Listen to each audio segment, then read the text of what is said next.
Hello and welcome back to 30 Days to Learn Photoshop. This is day 14, the clone stamp and pattern stamp tools. I'm Ben Gribbin, and in today's lesson we're going to consider clone stamp techniques and options, and we're also going to look at the pattern stamp tool. So let's switch over to Photoshop and we're going to show you how the clone stamp tool works.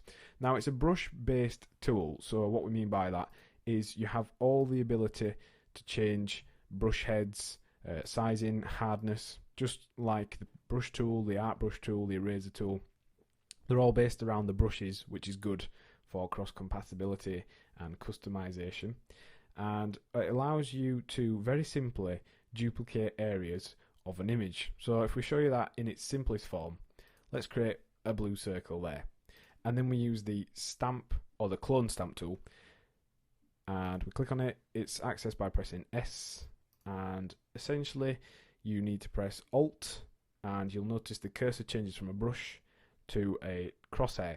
That is where we're going to duplicate the image from, so we can actually set the area we want to duplicate. In this case, we want to duplicate from the center of the circle, so we'll just roughly align that and then click, and that's now going to duplicate our image from there.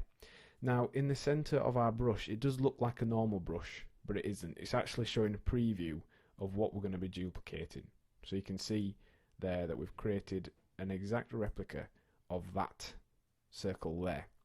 If we reset our cloning area from that circle again, we can then offset it, go over here, and we can do the exact same thing again, only this time if we go over to the right, because we've already got two circles there, it will clone that, and if we go over again, it will clone that circle, and if you let go of the mouse and keep going, it will just keep cloning and cloning and cloning.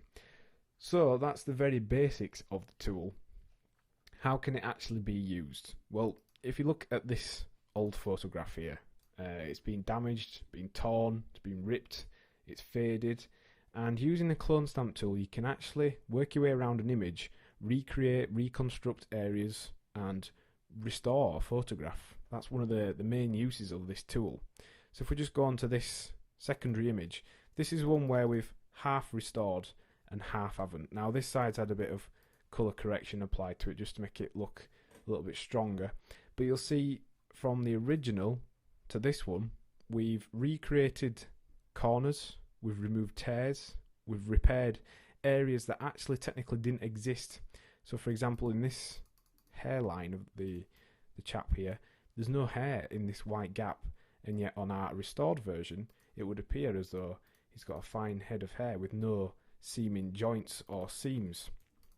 So that's done by using the clone tool, and let's just demo that for you so you can actually see how it works and start repairing photos of your own.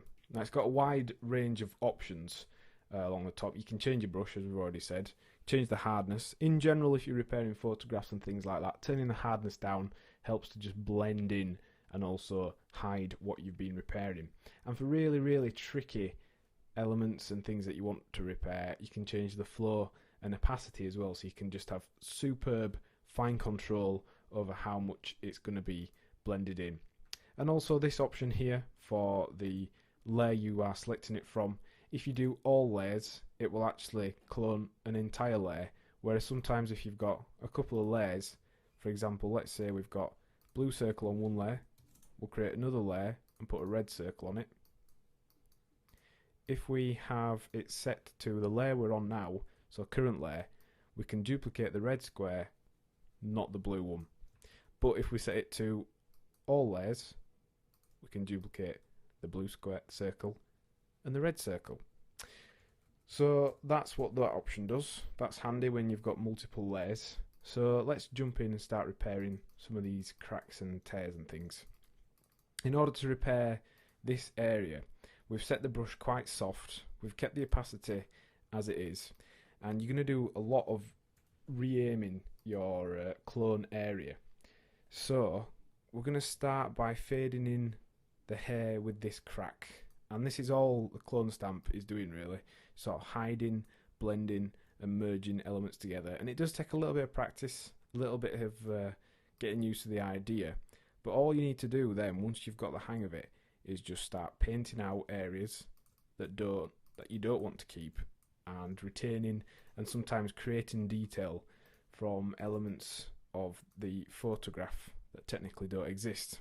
So things like the hair, quite complicated, a little bit more difficult. And what you're looking for are lines that you can continue, and either side of this damaged area we're going to borrow this hairline, and we're going to borrow this hairline, and then we're going to use some of the forehead colour, just pressing Alt and click on the area we want to copy from in order to be able to reconstruct that area. So if we zoom out now, you can see we've gone from having that big tear and crack in it to having a nice repaired hairpiece.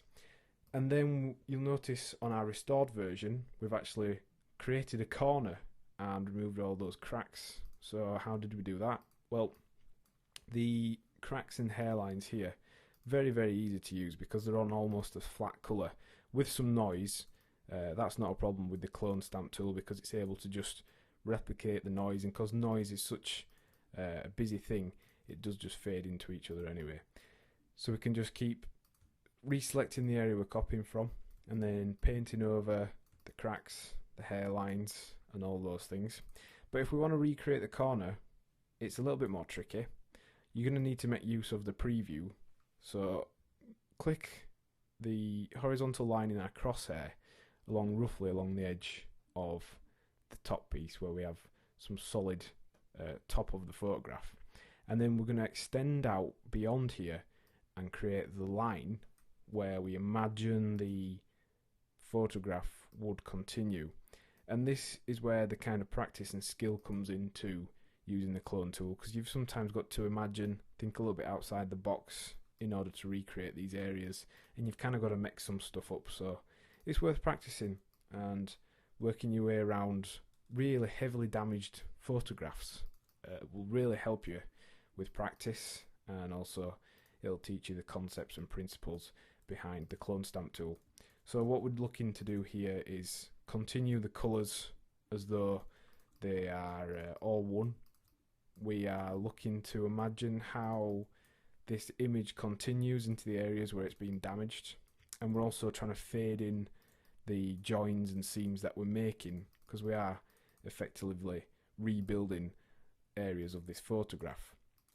And we're doing this very quickly, very roughly, so you would want to spend a little bit more time playing around with things like the opacity and tweaking that.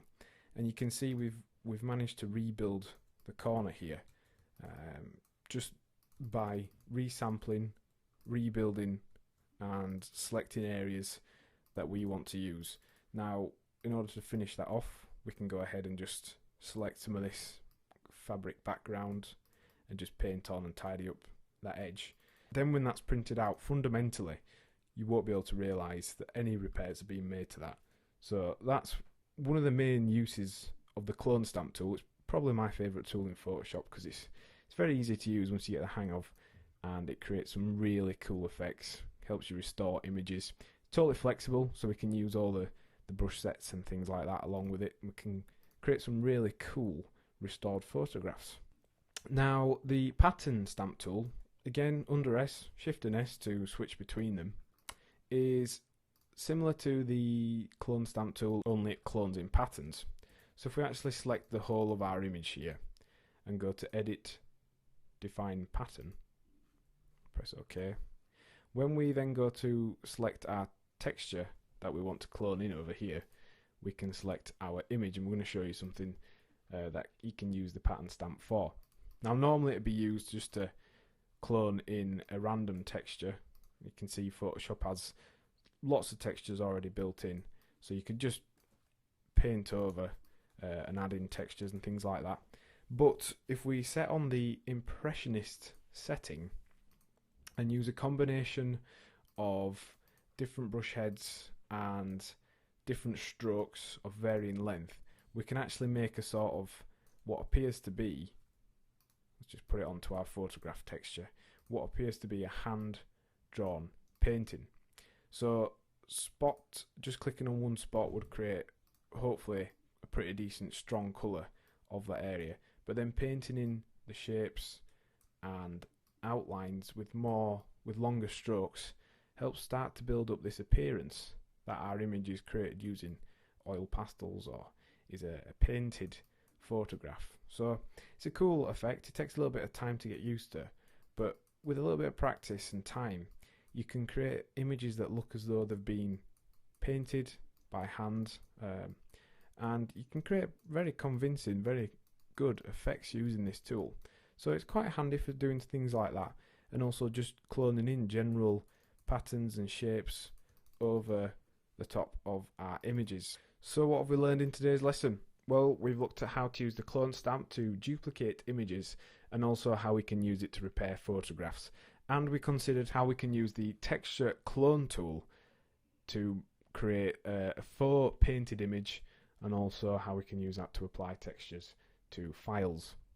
And your task for this lesson is to find an image which has dust specks, which has tears or damage, watermarks, things like that, and experiment with removing the blemishes using the clone stamp tool. Next time on 30 Days to Learn Photoshop, we're going to look at the magic wand tool. Thanks for listening.